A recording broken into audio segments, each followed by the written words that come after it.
तब आप अपनी पत्नी के साथ उनको प्रणाम करने गए, श्री व्यास मिश्र जी तारा मैया के साथ, इन्हीं के बड़े भैया हैं।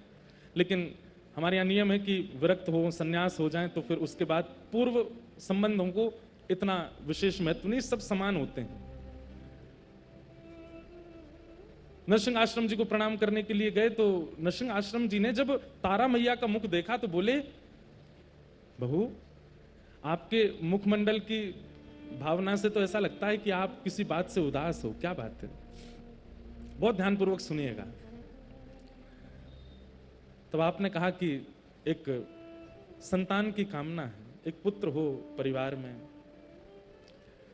नरसिंह आश्रम जी दिव्य दृष्टि वाले थे, उन्होंने देख करके ये अनुमान लगा लिया था कि इस जन्म नहीं, अगले जन्म में भी संतान की योजना तो नहीं है इनके यहाँ।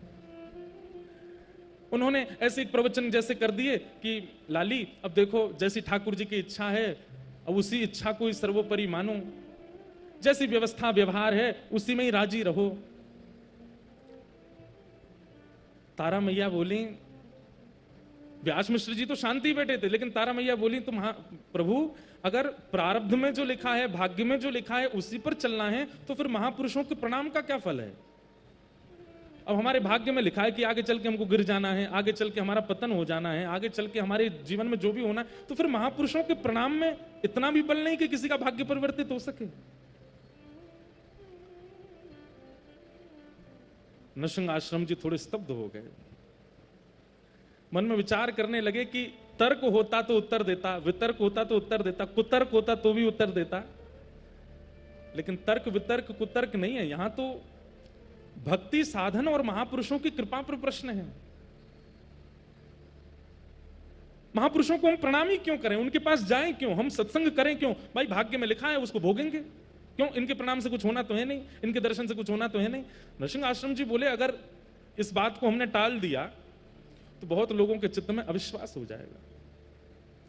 एकांत में जाकर के ठाकुर जी से प्रार्थना करी, जय जय आपके साधुओं के दर्शन पर प्रश्न उठा है, उनके ऊपर उनके प्रणाम पर प्रश्न उठा है, अब तो कृपा आपको करनी पड़ेगी।